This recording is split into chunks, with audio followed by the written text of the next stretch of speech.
This project is one of my favorites. We are going to use the Sweet Summer Stamp Set, which is one of the celebration sets available till the end of March, and the Watercolor Wonder Crayons, which are super yummy. And by yummy, I mean they just make me think of yummy things, so they're fun to work with. And we're going to start off with a piece of the watercolor paper from Stampin' Up, and I'm going to use my designer label punch to go ahead and punch a piece out. And punch that there.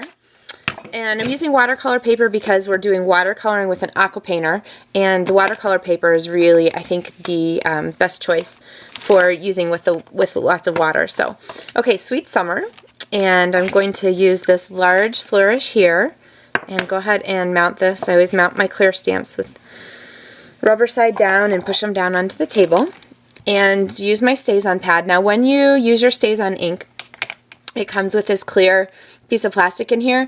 This is not like part of the packaging for shipping. You don't want to throw this away. You keep this because the StazOn ink is solvent based and it has a tendency to evaporate quickly, and this little plastic piece in here will help keep it nice and moist. It'll prevent that extra evaporation. So I'm going to ink up my stamp, and I know that usually the stamp goes this direction, but I'm going to actually turn it this way and stamp here so that just the bottom parts of our stems are on our cardstock.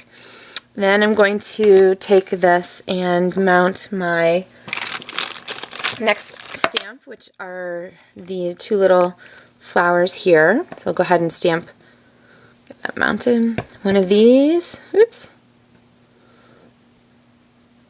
Go ahead and stamp one of these. I didn't take my own advice about waiting for 5 seconds with putting my stamp on. And then stamp one of the little swirly flowers, and then I think we're going to need a tiny little bee. But before I add the bee, I'm going to add my greeting,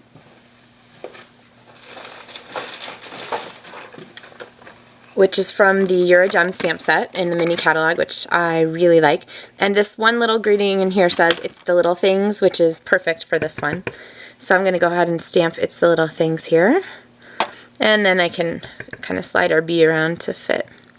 Okay, so there we have our stamped pieces, and I'm going to put that little plastic piece back in my StazOn and put my lid, and we're going to pull out our Watercolor Wonder Crayons. And these they come in each color family, so these happen to be the Subtles family, and I'm going to put a piece of paper here behind my cardstock so you'll be able to see easily what I'm doing.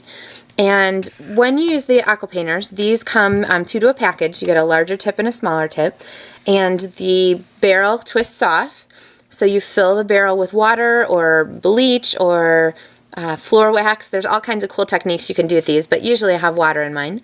And then you just squeeze it, put the barrel back on. When you squeeze the pen, the water is forced through the tip of the bristles and out onto your paper. So I usually don't squeeze mine hardly at all. I'll let you know when I'm squeezing them.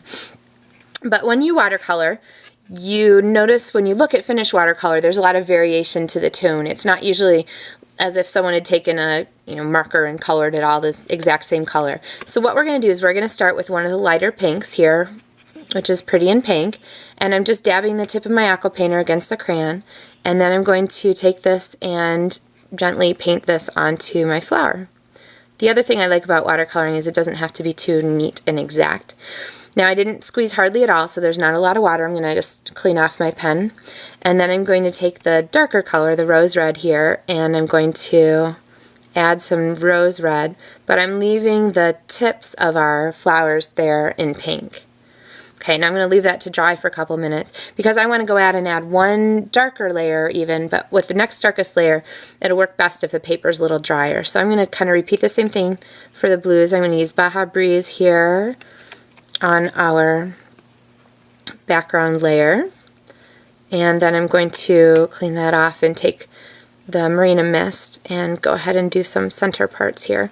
Now the darkest color is not taking really well because my paper's a little bit wet, but there you might be able to see it getting a little darker in the center. Alright, and then I'm going to take my saffron here and I'm going to give us a little bit of a color wash, and this is when I'm going to go ahead and just squeeze a little bit more because I don't want this yellow to be just a a real strong yellow. I want it to kind of wash across there. Now I might get rid of some excess water there before I take the saffron and fill in our bee, because I want him to be kind of nice and yellow. So you can see the different in the effect there. There's our little bee with the dark color without water, and here's our color wash here. We'll get it a little darker up next to the flowers and the stems. There's our color wash where I've used quite a bit of water. Alright, I'll go back and add some of the wild wasabi here for stems, and a little bit on our greenery, a little bit on our swirlies there, some leaf. Okay, and then I think our pink's pretty well dry, so I'm going to go back with my rose red and add just a little bit at the bottom. And there you can really see how the next darkest color can sit down there at the bottom. Now if you feel like you got it too dark, then you can go back with your Aqua Painter, clean it off, and you can kind of mush that color around a little bit. So let's spread that out just a little so you can see how that works. Okay, and then I'm going to take my, I'll take the rose red and add just a little bit of dot here to our edge pieces. Okay. Alright, so there it gives us pretty good set. I'm going to go ahead and add one more thing to this. I have our Smooch accent ink. This one is the Moonlight, and a little bit of this goes a long way. I really like it. So I'm going to take this and put a little bit here on the little wings for our bee, and then a little bit on our flower dots. Okay, and the effect of this is really nice. Okay, so we have our piece here. Now we need to go ahead and start putting our project together. So let me move my Aqua Painters away. We're going to take a little mini cello bag. These are the small size from Stampin' Up, and about 6 or 8 little chocolates in it. It's good to keep the main bag handy in case you need to eat some. Then your packet doesn't get smaller the more you have to eat. I have a piece of the Designer Series paper from the Occasions mini catalog, and I'm going to go ahead and put some Stampin' dimensionals on the back of this.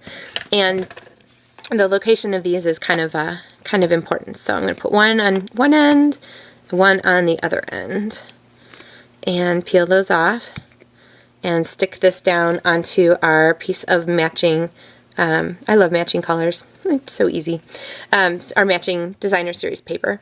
And I'm going to take this and just put one more Stampin' Dimensional in the middle. The ribbon's really going to hold this on, but this will keep it from moving around when we're working with it. And I've got our packet folded back. I'm going to layer that on the top.